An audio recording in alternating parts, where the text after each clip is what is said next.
Welcome to For the Long Run, the podcast exploring the why behind what keeps runners running long, strong, and motivated. I'm your host, Jonathan Levitt. I've been running for a few years now and have the privilege of meeting many incredible runners on my travels all across the country. This podcast is intended to share those amazing conversations. This episode is a bit of a different structure than normal. I spoke with my coach, David Roche, about the last year of training with SWAP, or Some Work, All Play, the coaching group that he and his wife, Megan, lead. We talked about mental strength and how I've applied what I've learned over the last few months and years into my training, what it's like to be so open with my ups and downs, and quite a lot of David's insights from his years of experience as a coach and athlete. I gave a fairly vivid and explicit account of the last few miles of the Providence Marathon from a few weeks ago and what went into how that day turned out. We talked about my journey as an athlete over the last 6 years, and particularly over the last year with SWAP. And David pointed out a lot of different lessons that you all can hopefully take away and benefit from what we've been doing together. I hope you enjoy and learn from this one. It was definitely a fun one to record. Enjoy. Okay, it's recording. Awesome. Well, I'm here with my coach, David Roche. David and I have been working together for about the last year or so. And a couple of people suggested doing sort of a ask the coach, ask the athlete type interview here. So we're flipping the script a little bit. The idea originally came from Matt Chittum of Rambling Runner podcast, and Matt's got a pretty successful podcast. So I figured take some advice from someone who knows what he's talking about. So David, thanks so much for jumping on here today. Thanks so much for having me. I love your podcast. And I guess the people that are listening at home don't get to see your face, but I'm getting a freshly shaved John now, which I'm sure helps sound quality at least. But I'm kind of wistful about the beard hairs gone by. So it's great to be on. Thanks so much. Definitely. Well, so that's related to the marathon. So I haven't been clean shaven since Boston of 2017. And I like going with the mustache for the marathon for a couple of reasons. Obviously aerodynamics, that's of course number one. But number two, it's just so goofy and like I can't take myself seriously with a mustache. I was out to dinner with some friends on the Saturday before Providence, and I was in the bathroom, washing my hands, and I saw my face in the mirror and just started cracking up. And I think that's half the fun, just like not taking yourself seriously and keeping the weekend nice and light. I love it. Plus, you can store a little bit of gel right on the tip of the mustache, just in case you need it at like mile 16. Yes. So no, I love that concept of not taking yourself seriously through facial hair. I can't believe I have not written that article yet. Next week's Trail Runner magazine article will be all about facial hair and aerodynamics. Oh my God, you better believe it. I'm sure there's other body hairs that we're not even thinking about right now. This is opening a whole new frame into performance psychology and physiology right here. So I'm excited. I mean, if that's what the podcast is going to deliver, this thing is going to freaking deliver. Yeah, I mean, we didn't really know what we were going to get into, and we're talking mustache and facial hair and body hair optimization. So cool. Well, David, so we've been working together for about a year now. And I remember when we first started talking about working together, you were like, you haven't done anything yet. You're just getting started. And I've been running for, I don't know, what is it, 2019? So 6 years now. And I'm finally starting to agree that we're really just getting started. So where do you come from when you say something like that? What's your vision for an athlete that you're starting to work with? And then maybe let's get into sort of what we've done over the last year or so. Yeah. Well, first I was a fan of yours as a person before and long before coaching. So I think that gave me a little bit of specific background into what you'd been doing and how you viewed the sport, all of which I really admired and I knew I could learn from a lot too. But then the more general point to start before I get into why I said that specifically to you is that we're all just getting started. Right. I mean, one of the main principles is you see that a lot, especially in athletes that might be aging even honestly, like I see athletes that are 33 say, oh, I'm over the hump. But you especially start to see that in the 40s, 50s, 60s and beyond. And the point is, no, that's not how running works. I mean, yeah, PRs might get harder and harder to chase, but the daily process and all these other fun adventures that you can find along the way, I mean, that's always on the horizon, always. And so, yeah, I mean, I really want to like really have athletes grasp onto that attitude and hold it real tight, because running is hard. It's hard no matter what your goals are or what your pace is. It's hard if you're running 10 miles a week or 100 miles a week or whatever. So what gets you through that difficult time? It's the hope, the optimism, all these positive emotions that you can then build into your running. So that's why, like, anyone listening to this is just getting started. And that doesn't just go for running. That can go for relationships and work and all that other stuff. But with you specifically as an athlete, I think it goes beyond the ooey gooey stuff about life and gets more into the specifics of training, physiology and philosophy. So, what I saw in you is an athlete, someone that clearly had athletic talent outside of running and in running. You did the November Project workouts, all these other things that really showed, your abilities weren't just based on like running on a straight line or anything like that. And two, you hadn't ever run that much yet. You're still a baby runner. Like gains get harder and harder to come by as athletes start doing like the massive volumes of, hundreds of miles a week and stuff. But before that, we're all finding our limits, and those limits are often much greater than we think they are. And then the last one is that, yeah, I mean, your attitude toward it was just like a coach's dream. Like I knew that anything I said might help you, like, you're just all in. Like, and I imagine that's how you are with Inside Tracker too. And we've heard such amazing things with like things what you do in that. And so when you have those elements, it's like, gosh, freaking, there's nothing I can do wrong. I almost viewed it like, like Game of Thrones, super topical right now. The dragon, Drogon. I feel like coaching you is like Drogon. You just point you in the right direction and you'll just breathe fire. So my only job was just to give a slight point. You did the rest. Cool. Well, that's super awesome to hear. It's been a fun year for sure. Do you want to talk a little bit about the SWAP approach and sort of the philosophy of training behind what you and Megan do? Yeah, I mean, so basically what the SWAP approach comes down to, like some work all play, for those that don't know, it's like our coaching team, bunches of different runners, different focuses and all that. But the main like uniting thing among all of them is we want athletes to find their speed, like their athleticism within their running, rather than focusing on things like long tempos or mile repeats. I mean, there's a time and a place for those. What we want an athlete to do is every single athlete we have, whether it's Jason Slar doing 100-milers or, someone that's like Zach Ornelas running the OTQ or whatever, we want them to get to the start line in their like peak speed. Like if we lined up and then at the start, they're like, hey, we're not running a marathon or not running 100, 100 miles. We're running a 200-meter dash or even a mile. Those athletes would be like, okay, I can do that. I can handle that. Maybe not like full speed sprinter type, but I wouldn't die.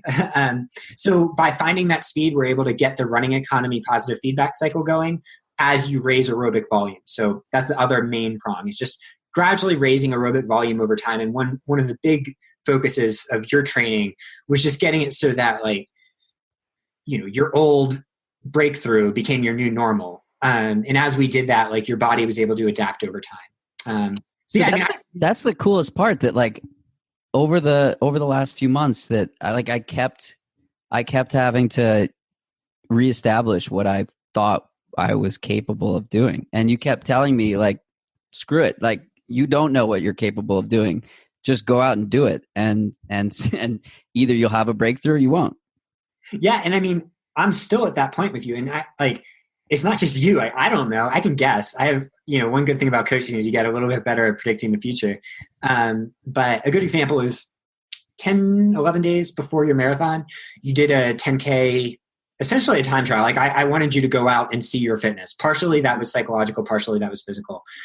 You set a big PR in that 10K, especially over when you started with Swap. And like 3.5 minutes. Yeah. And I think I wouldn't be surprised if next year we're looking at another 3.5 minutes. It's always hard to know. But the trajectory certainly hasn't slowed down.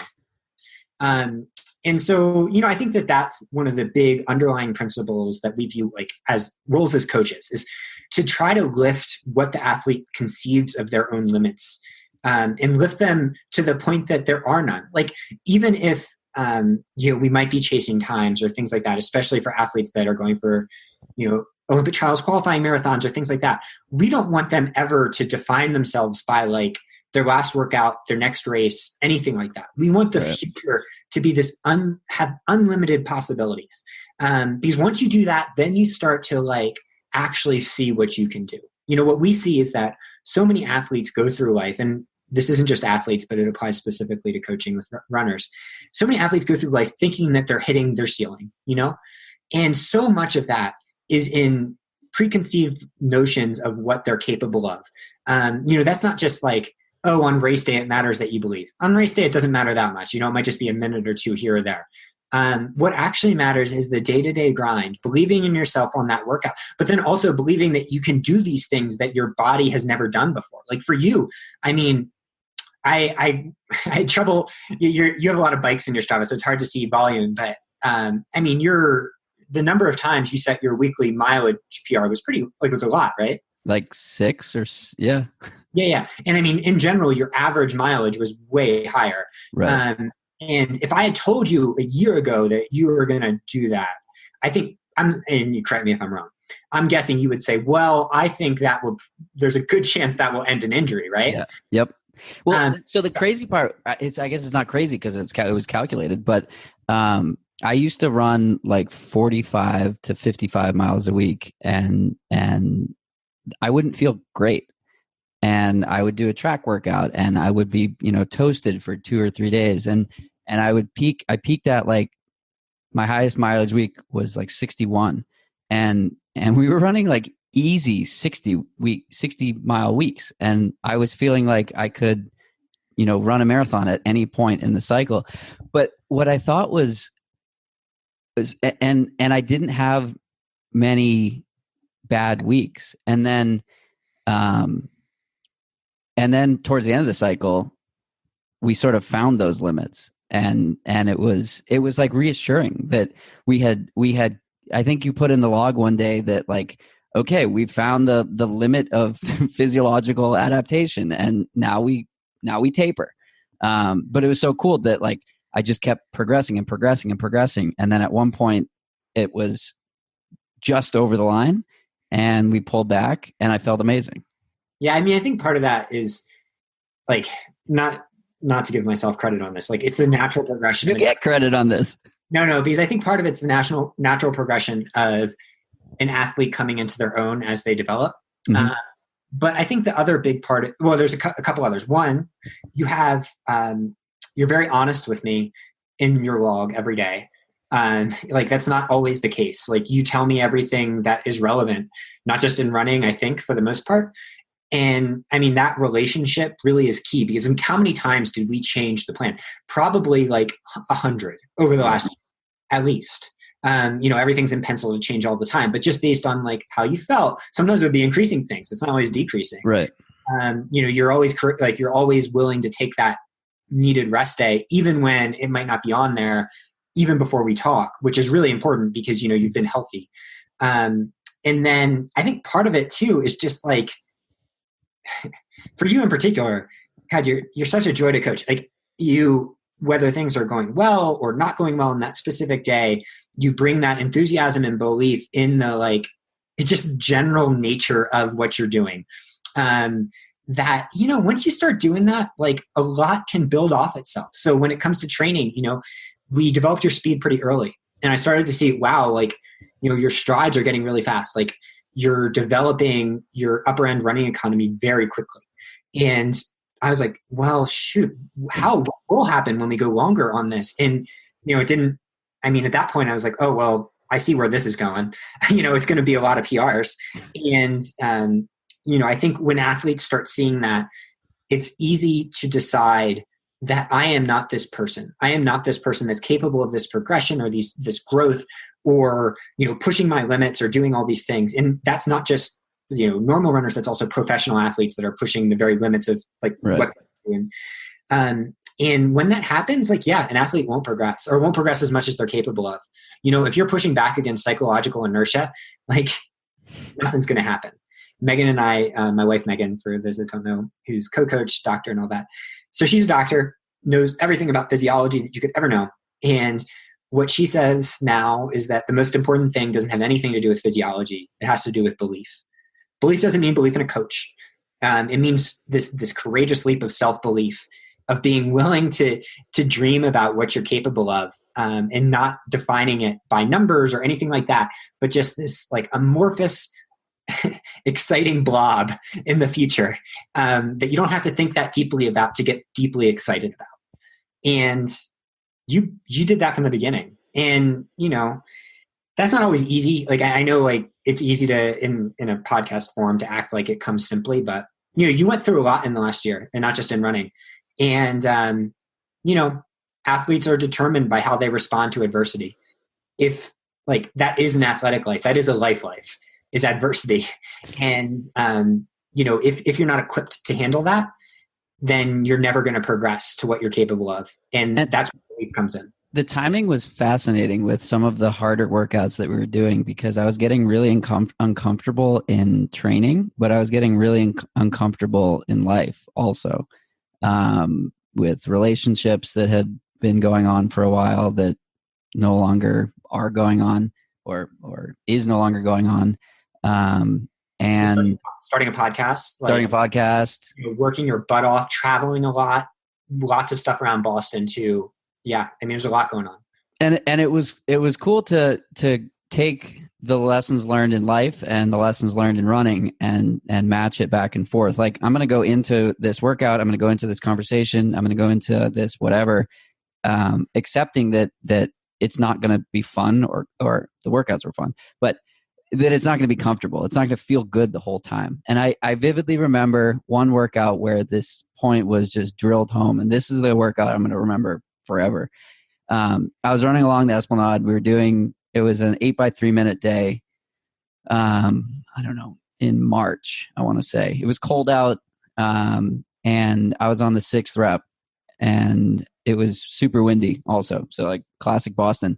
And I was just like, how fucking cool is it that I get to make myself hurt right here for 3 minutes and work so hard and push the limit here. And then in 3 minutes, done.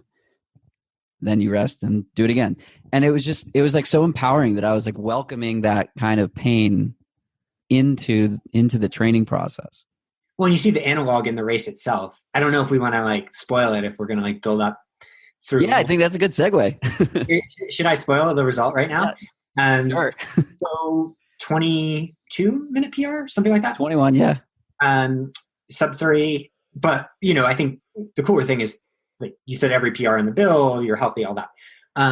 But during the race, you went out a little faster than planned, as athletes are, often do. I couldn't stop running anything slower than 6:40. Every time I looked down, I was trying to slow down.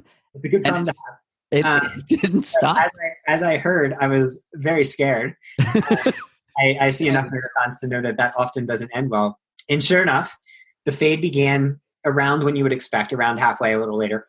And the fade was substantial enough that what the usual way that turns out. So someone goes out at 6:40 when the goal is something around sub 3. 6:40. 6:52 for those listening at home. Exactly. So 6:40 is being in the mid 250s. Usually what ends up happening there is you see a few miles get a little slower, and then a little bit more slow. And then around 16 might drop a little, but then around 20, often you'll see one of those athletes go to 8 minutes or so. We've all tracked marathons with our friends, especially at races like Boston where that happens. And part of me was expecting that. I had to leave the computer. I had to go go outside and like he's going to be happy no matter what. Was a great build. He set that 10K PR just a little bit ago, so we can just go and do another marathon in a couple of weeks if we need to. Do a marathon in training. And I come back to the computer, and it was the exact opposite, which is something I have not seen in all my time in coaching, is a fade averted after the fade had already begun in a road marathon without like any like substantial elevation differences. So it got hillier. yeah, your fastest miles were your last few. So clearly, I mean, we're talking about the 6 reps to 8, the 6 reps to 8. It must have been the same mental switch, like whatever that process is. Something must have happened there where it's like you were able to access parts of your physiology that had been like turned off. So clearly there was a psychological element there because, I've almost never seen that. I've seen some remarkable things, but a late marathon acceleration after a 5 or 10 mile fade is not something that is very common. What was your mindset there that like happened? I mean, we haven't even talked about this specifically yet. Yeah. So it was interesting because I hit the half and it was your half PR, right? So it was close. My half PR is like 127 low. I haven't raised the half since 2016. So take that with a grain of salt. But then I got in my own head. I was like, man, I just ran 45 seconds faster than my half PR. If I negative split this, I'll set a half PR. And that sort of like weighed on me for a little bit. Then I saw or a random person saw me and they're like, hey, are you John? Like, I follow you on Twitter. Like some girl that was running the race. And I like started like burst out laughing and I was smiling and happy. And then like 2 minutes later, I see another friend, my friend Jess, who I hadn't seen in like a while. And I was like, wow, like all these people are just like cheering for me while they're running their race.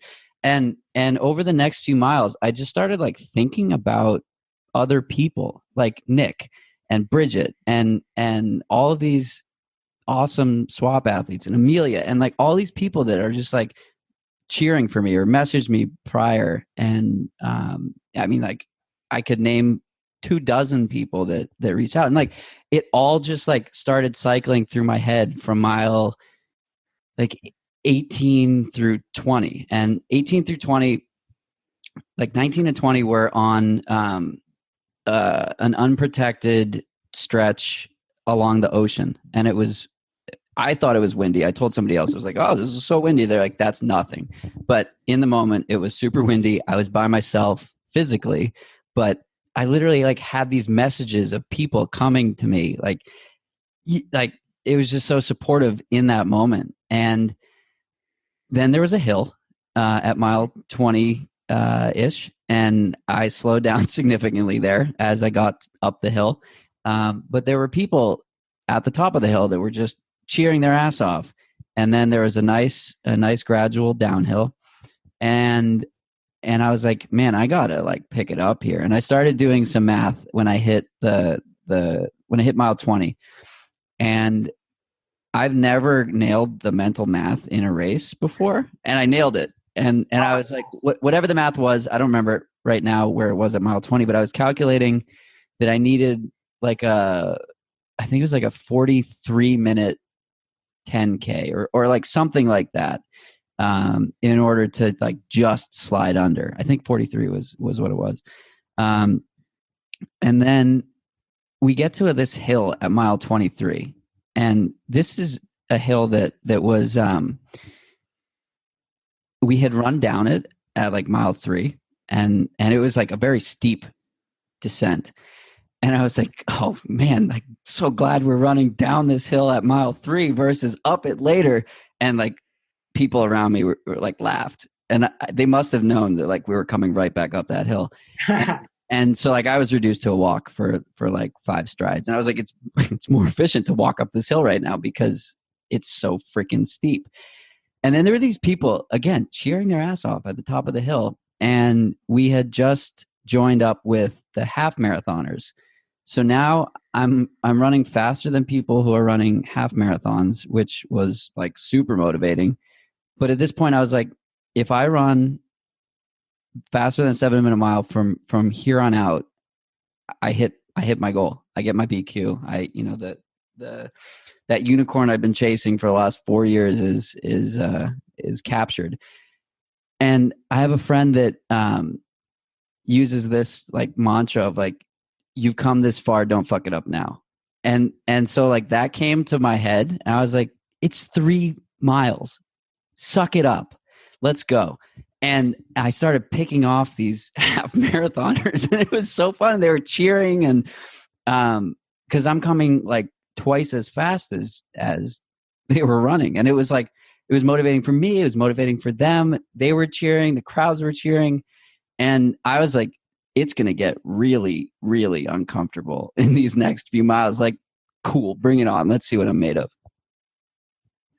And I first capture the unicorn has to be a shirt. It has to be the first swap shirt of like that's coming.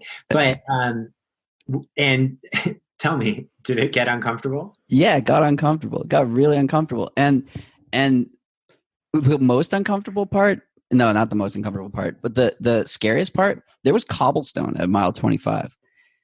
So I was like, I'm either gonna like make it through this, or I'm gonna break my ankle and fall in the ocean right here, and then we're dealing with sprained ankles again. Yeah, it got pretty uncomfortable, and at mile 25, someone started shouting like, "You're at whatever pace, like you can like go." Someone said, "Go get your BQ," like, because they knew it was like just under the 3 hour mark, and this was right before a bridge, and so I'm under this bridge, and I just start fucking screaming so loud. I was like, "Let's fucking go!" And I scared the woman that was next to me. That there's a theme here. We'll talk more about scaring people around me, and I was just so amped up in that moment. And there were a couple dudes around me at that time, and I looked at one to my right, and I was like, "Let's go, let's get this." And we just ran like stride for stride for the next half mile or whatever. And then some guys on the street, and he's like, "It's at 2:58. Get it moving." And I was my watch was 0.15 over. And I knew that. And so I was doing the math. I was like, okay, I have a quarter mile here. That's whatever it is. And I just got on my horse and just started running. And I remember seeing the 2:59:30 or 20:28 or something on the clock. And that's where that photo comes from, where I had literally just seen it. And I just started screaming, and I like Shalane Flanagan style, like, let's go. And I crossed the finish line, and a woman tries to hand me a medal, and I just start screaming, like, "Fuck yeah!" right in her face. I felt so bad. I apologize when I came down from it, and then I collapsed to the ground, and it was incredible. Oh my God, what a great story. First, for this episode, that needs to be the cover picture. Nothing of me. It needs to be you screaming, please. But I mean, what I love about that story is like, what is the point of life and of existence and all this other stuff, other than to have these moments of existential, not just elation, but just feeling. Yeah. And I saw in the build that you embrace that so much, not just on the good workouts, but also on the crap that you had to deal with. Like, you were willing to feel what you felt. And I think societally and running and, every work, like so much that we see and so much we're told is like, okay, well, these things you feel, this enthusiasm you feel, this sadness you feel, this joy, this, anything, like it should be something that, you tamp down. You tamp down, like in a marathon, you finish, you act like you've been there before. It's not this. No, you say, I didn't know we could custom this. You say, fuck yes. This is my favorite podcast ever already. You do that. Like, you live it, you feel it, you experience it, no matter what, like that will be in memory. You always have that feeling, those chills that were probably going up your spine when you realized even as the pain was coursing through your veins. Like, that is so cool. And it doesn't just apply to running. It applies, it applies to workouts. It applies to your everyday running and stuff like that. But then it also applies outside of that. Like, oh my gosh, when you're going through something great in a relationship, that's the time to say, fuck yes, this is great. Or you're not, it's the time to like feel that and to embrace that too. And so, yeah, I think that was one of the things that like I saw in you long before you joined SWAP that like really jumped out to me, is like your willingness to go for it, Yeah. And I think, to everyone listening, that would be one of my big pieces of advice on the show, is like, go for it. Why not? Like, go for it in everything. Like, the worst that could happen to you is that you run a like 3:15 or DNF or whatever, break your ankle or whatever. That's fine. That's a story. That would be a good podcast too. We could cuss about that all day. And the same goes for other things too. Like, just make sure you're living. Like, don't wait, because it's never coming. You are where you're here now, and the future is never getting here. So embrace that moment. It's one thing that like I learned from you a lot too, as I was checking in with you every day, and it's something I really valued. Megan knows that I would often say, I just love opening this log. And it's not that you were telling me I'm great or every day was great or anything like that. It was more just like you were real. Like, you were real about how you felt and what you were doing and stuff. And like, for me, as someone that has a tendency to retreat inside my own head a little bit, like, it was inspirational. It was inspirational in my coaching, my athletics, my work, like all that. So yeah, I love that you cussed in that woman's face at the finish. And then the funniest part was, and then another volunteer tried to hand me a bottle of water. I had stood up at this point, and my arms went completely numb. And I was like, I can't do anything with that right now. Like, and it was the strangest feeling. Like, I had exhausted everything in my body, that like my arms didn't work. And the funniest part was this so it was raining, so I was wet at this point from sweat and rain, as happens. And I was like, I need to get out of this shirt, but I can't move my arms. And my dad was there at the finish line, and I was like, Dad, can you help me get undressed? It's like, I haven't done this in 25 years, but put your arms up. So like, that's another one of those moments that I'll just remember forever. Like, my dad helping me get dressed at 28 years old after being, trashed at a finish line. Well, I love that so much. And I'm not going to be pleased with my podcast performance unless I can't move my arms after.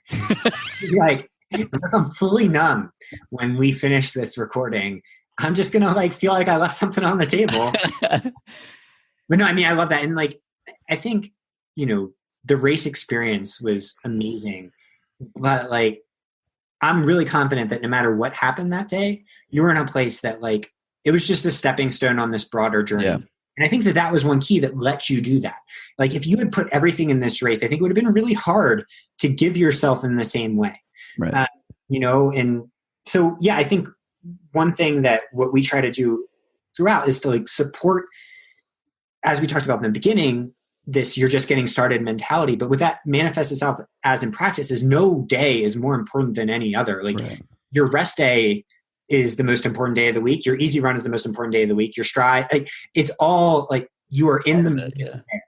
And as that works for the future, you have thousands and more days to come. Some of them will be massive PRs. Some of them will be 18 poops in the woods, and others will be in terrible injuries. Another thing, and it's like they're all like all of those emotions can be cherished in their own way. And hopefully by doing that, it takes some of the pressure off too, because, it gives you permission to fail. It gives you permission to succeed. It gives you permission just to be and like be okay with it and know that you're going to be loved no matter what by us and by the people that care about you. And I think that's especially hard in the social media world where people do think that, and for you, it actually is true. Like, people are watching, like you have a lot of followers, you put yourself out there. But if it didn't go perfectly, like you still would have told the story. And I think owning that gave you, superpowers, the power to go until you freaking arms fell off or whatever. Yeah. I mean, I think that's like you helped me shift the perspective from, I must run sub 3 to I want to celebrate how fantastic this last cycle was. I didn't run a marathon for 2 years for that reason, because I was so stuck on the numbers, and I got into trail running because like the numbers don't matter. And I love that about trail runners, that like you can run a 10-minute mile and you can run I was listening to Jim Walmsley talk about this on I think it was C. Tolly Runs podcast.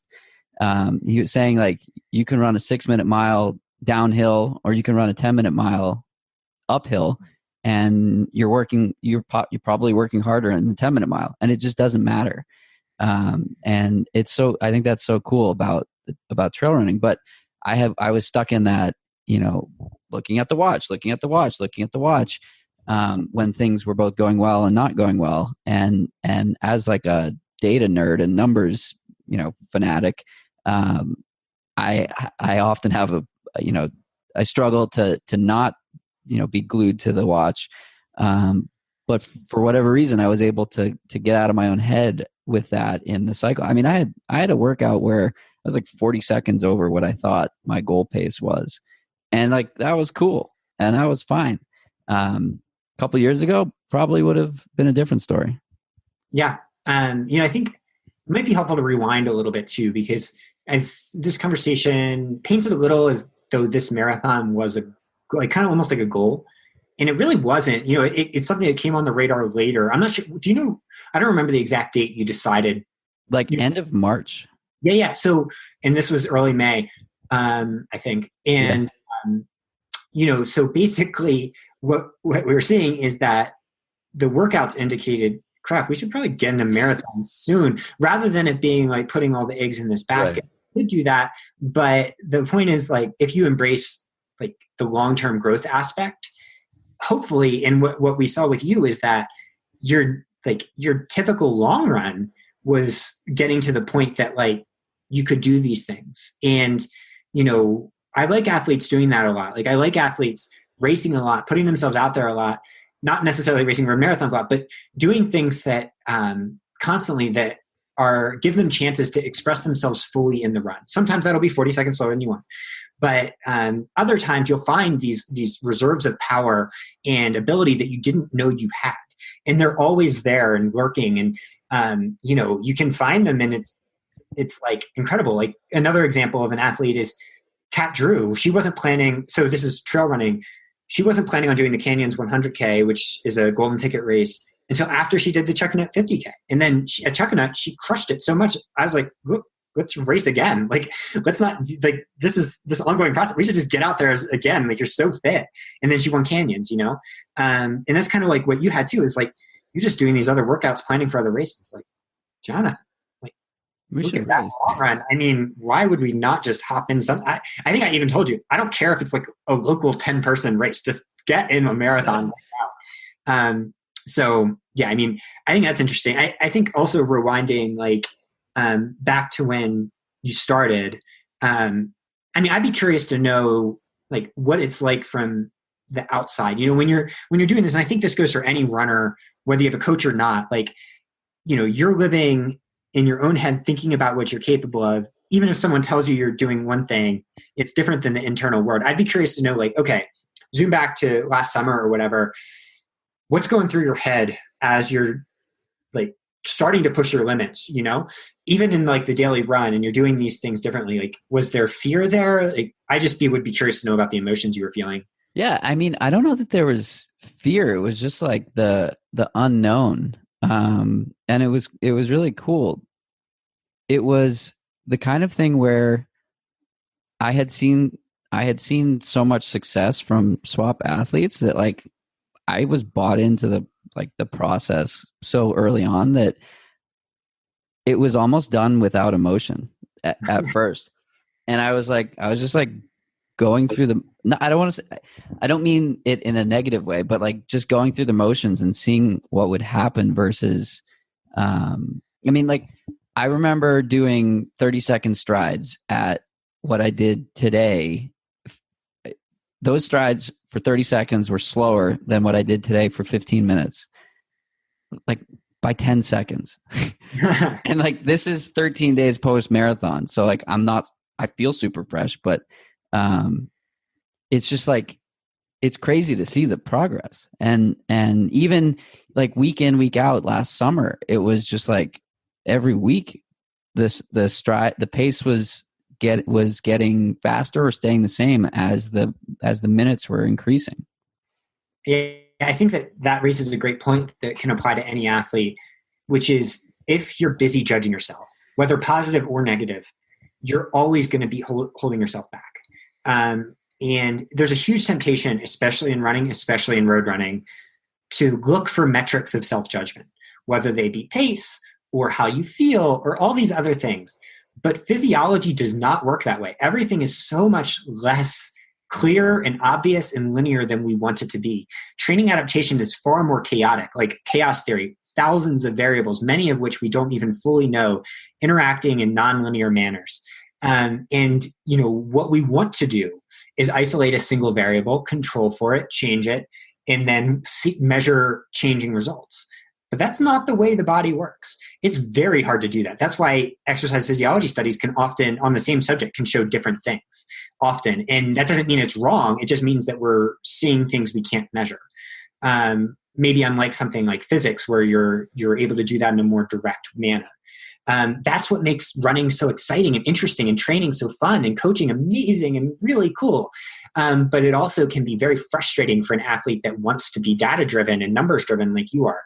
And I'd be curious, like, were you able to, I'm not running with you. I don't see it. Are you glancing at your watch all the time when you're running? Like, how are you doing it on workouts or runs? Like, I'd love to know. Yeah. I still do.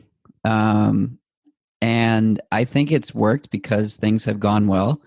And I wonder what would happen if I had more of those workouts that didn't go well. And I've had a handful of them. And like the one that I did it was supposed to be the last 22 miler.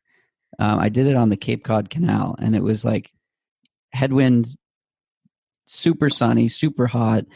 And I was running like easy pace at like 8:30. And I was used to running long runs at like a 7:10, 7:15 or faster average.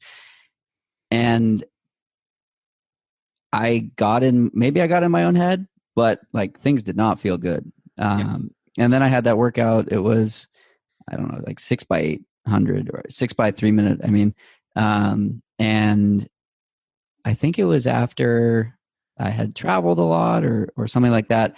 But in that one, I felt totally fine that the pace was so much slower than what I was anticipating, because I knew the effort was there. On that 20 miler, the effort was not there. And I was, for whatever reason, I just didn't have it that day.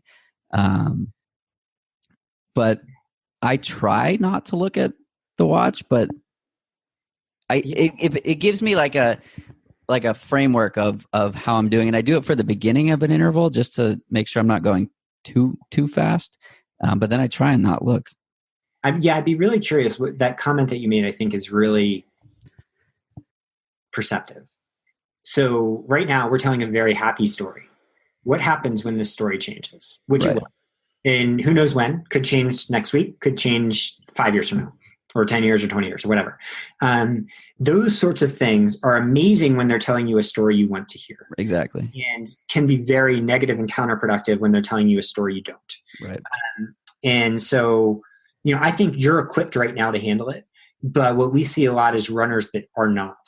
And it's, what your training, your development was a positive feedback loop in the direction we wanted it to go, where, all right, we raised your aerobic volume, we increased your actual raw speed, the true running economy speed that people don't talk about enough in endurance running.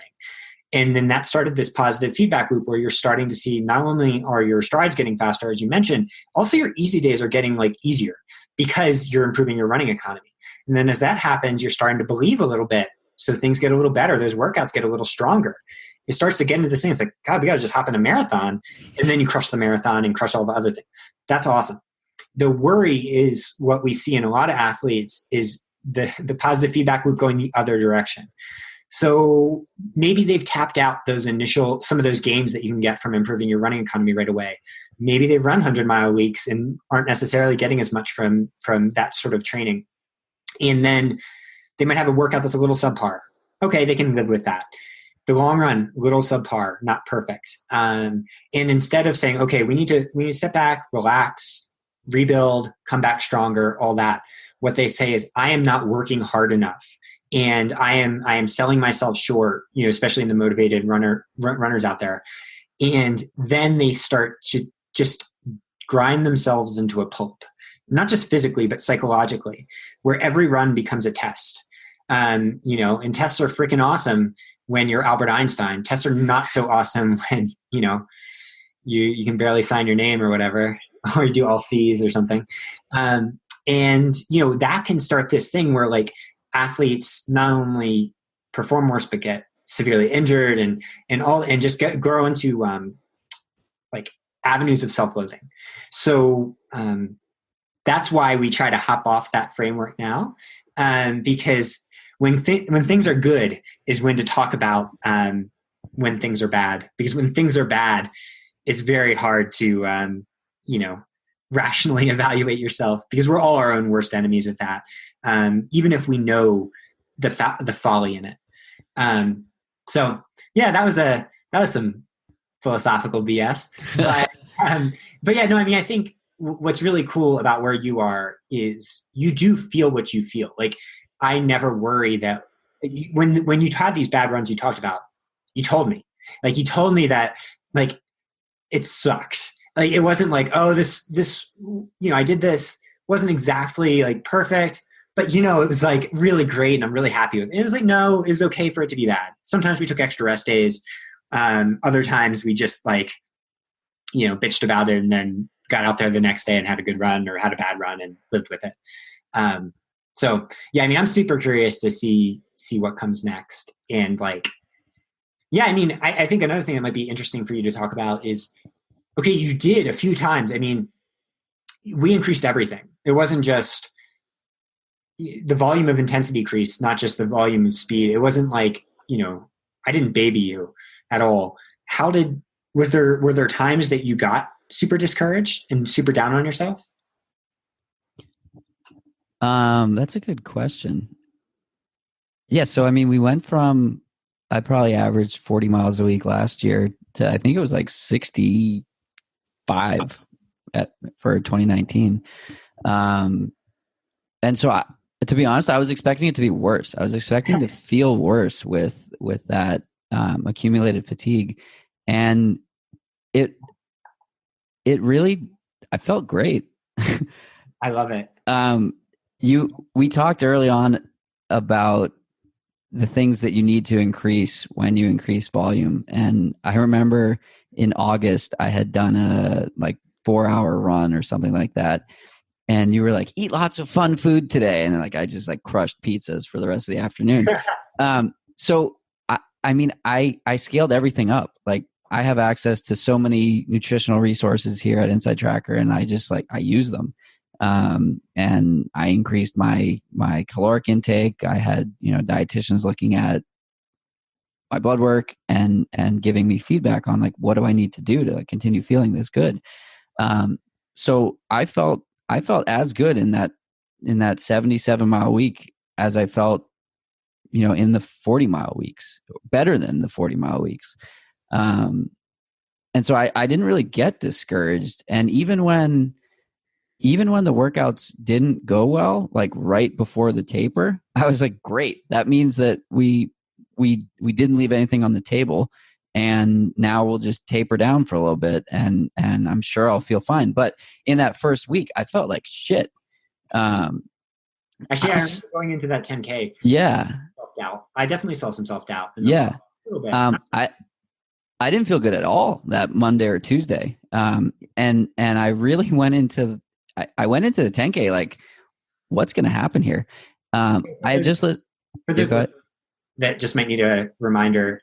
The Wednesday before, or the Sunday the next week race, so like 11 days before, Jonathan had essentially a 10K hard on the log. Like it wasn't, there was, usually I hedge bets and make it so that athletes aren't putting themselves out there with like hard. Hard is a very rare thing to see in the log.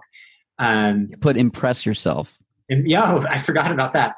Impress yourself. That's also, I would question that coaching decision. But yeah, I mean, so the purpose was partially, I knew where he was and I wanted him to see it, but partially based on the data we have with our particular training approach, not recommended for everyone, for an athlete around John's level, like doing some sort of rather hard tempo effort, anywhere from 5 miles or 5K to 10K, usually, maybe a little longer, maybe a little shorter, depending on, a little shorter if someone's like a little bit more a beginner, a little bit easier, a little bit longer if they're more advanced, like, OTQ person. It correlates with more accurate predictions of marathon performance based on training. So yeah, you went into that, and I did the same course as when I did it in November and ran it, what was it, 31 seconds faster. Yeah, and that's in the middle of the taper. And so like I think that, one, that showed us you were ready, but two, like that's a psychological event. One, I'm sure there were people after you did that on Strava, I think I remember, that were like, what are you doing? You're 11. Yeah. And I'm sure your coworkers and stuff. So one, you're not treating yourself like a baby. You're willing to put yourself out there and go for it. It's not being stupid. Like, I think sometimes runners can be like, well, if I value recovery and health, it means I should be so careful that I'm not truly believing in myself. And so, we are the ultimate proponents of rest day brags, but rest day brags are there so you can have training day brags too. And I think you're really, really willing to go for it there. And I really admired that. But two, it showed like, a lot of what you were perceiving there wasn't like, it was noise, not signal. So, like the fatigue you were feeling and the bad times and stuff, it didn't mean you were out of shape. We are never our workouts. Like we are never even our last 10 days or last month. We are so much more than that. And, you had that ability to zoom out and see that, which, I mean, honestly, it makes my work easy. So yeah, I mean, I thought that was super cool. And yeah, I mean, I guess that would be another point I'm curious about is you do have like a substantial social media following. You do, work for a company in a role that like your visibility is, makes you better at your job. And people are in your ear, like I see this all the time with pro athletes, and I never get to interview them. So I'm asking you, like a good example is, like I could be coaching someone that wins a national championship trail race or something. And they'll often, within like a week or a month, there will be people telling them, oh, well, this is what you should do in training, or this is what you should do in racing. This is what you should do next. Or I don't agree with it, blah, blah, blah. There's no shortage of critics out there.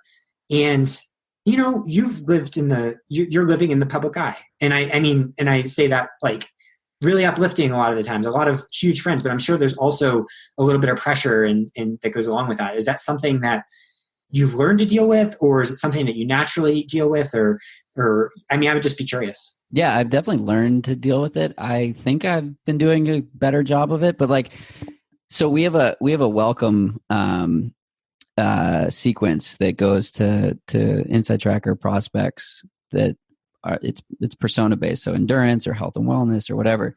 So there's a photo of me running the Boston Marathon with a yellow bib in the 26,000s as my bib number, and I got a reply from a guy that said, "Why would I take advice from a charity runner? I'm trying to run 250. What do you have to tell me?" So that's probably like the most pointed comment I've ever had.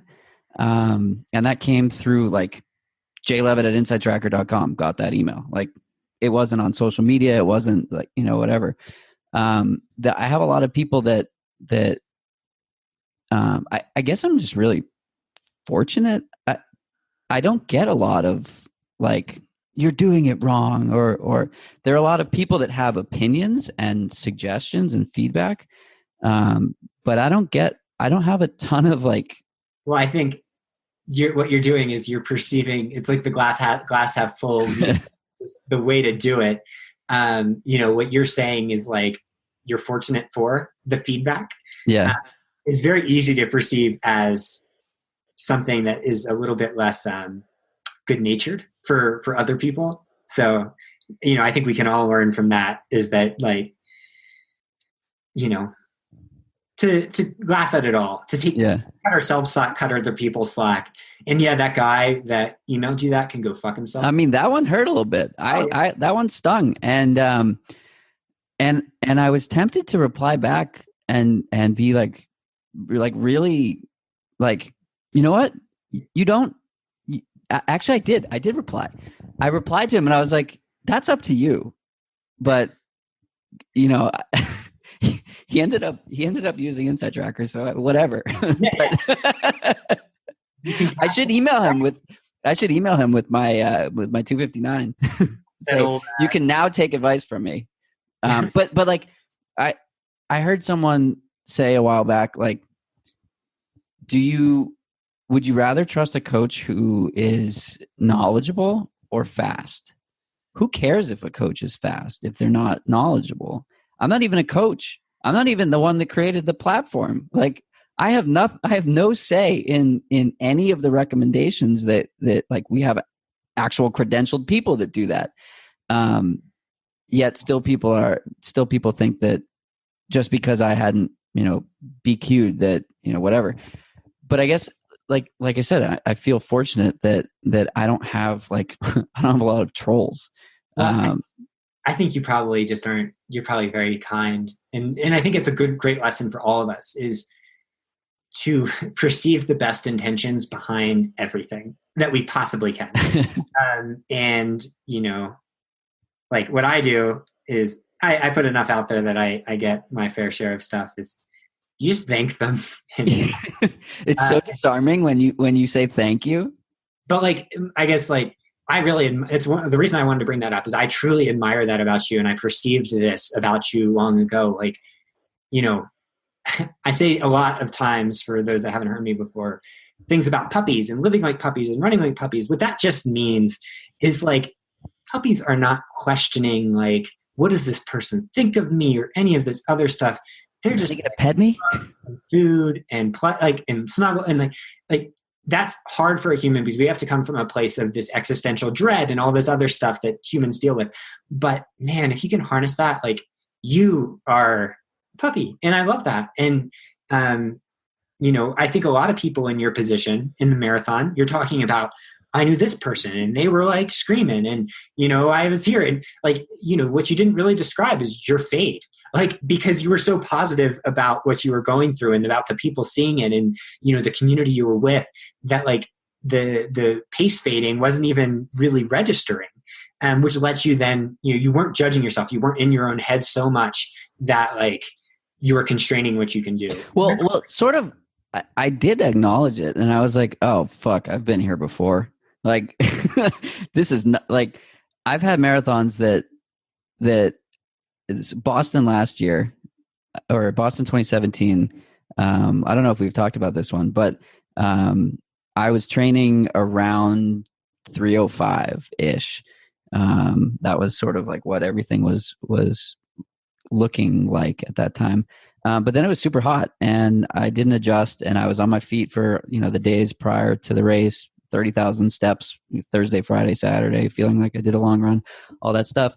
And at mile 7, I was like, that's it. That's all I have today. I almost walked off the course at mile 13 when I saw my parents. And I had some high school friends at mile 24, and I knew if I didn't see them, I'd never hear the end of it. So I knew I had to get there and see them. And then at 24, it's like, you're almost there. But I think my last 10K was like 75 minutes. And anytime I ran faster than a 10-minute mile, I would literally fall down because my calves would seize up. So these are experiences that like I acknowledged in that moment, and I was like, holy shit, is this happening again? And I've never finished a long distance race without calf cramps. And so at mile 24 and mile 25, I was like, okay, when is this going to happen? When is this going to set in? And thank you for not starting yet, but when? And so like I was acknowledging these things, but then they were just like passing thoughts that I had to let go and bring back in those, all of those people that had messaged me prior. And like I did a ton of reading leading up to this race, and we train our bodies, but a lot of us don't train our minds. And I think that was so key in the success of that mental win, or in part of that mental win. And one of the things that I read about was like, you can only have one thought at a time. It can be positive or it can be negative.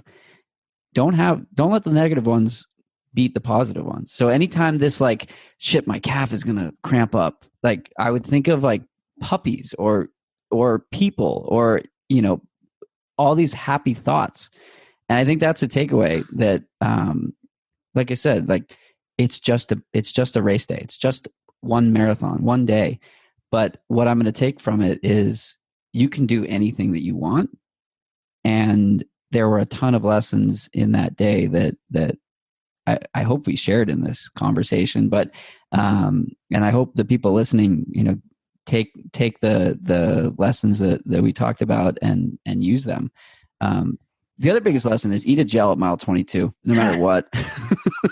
I love it. I mean, I think like, one of the big morals of that story is adversity is not something to fear. It's something to cherish. Yeah. Failure is a delicious morsel of life. And it's going to be uncomfortable. Yeah. And all these things that our monkey brains want us to dread and want us to resist are actually where we grow as people. And so, yeah, like get out there and screw up, not just with running, but like other things you care about, and be okay with it and grow from it and be willing to change and stuff. Like Meg and I are both reading. We ordered 2 copies of this book, which is how much we like this guy. Pete Holmes, a comedian, wrote a book, Comedy, Sex, God. Everyone should get it.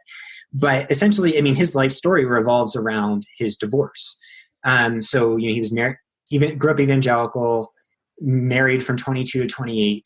And for him, where he was coming from, divorce was the ultimate verdict on who he was as a person. And, what came of him, what could come there is you go into a spiral, you doubt who you are, you go down the same path again and are unhappy. And what he did is he just changed everything. And I mean, now like he's someone I look to for like spiritual guidance, which is crazy to say about a comedian, but it's like, not because he has like, this amazing knowledge or enlightenment, but because he's gone through the shit. And for him, like the ultimate shit. And that goes for athletics too. Like any athlete that gives any bit of themselves will go through the ultimate shit, probably sooner rather than later. It's just the nature of an athletic life. It's the nature of having fragile bodies. It's the nature of like the ups and downs of physiology and psychology. And, where athletes come, there's this great quote from Phil Gaimon, a former pro cyclist who's also an amazing writer. You should read his and books. Great on Twitter. Oh, yeah. And it was just essentially the idea being, I forget the exact quote, but it was essentially what separated all of those people, and he's here talking about the people that became pros, was not the successes they had, but how they responded to the failures they had. And yeah, I mean, that's everything. That's everything in life. And failure, has a little bit of judgment to it. So I more mean like things that, it doesn't go perfectly. And then, yeah, the more nitty gritty point is that for those listening, if you've made it this far, yeah, exactly. Mom, believe in your speed.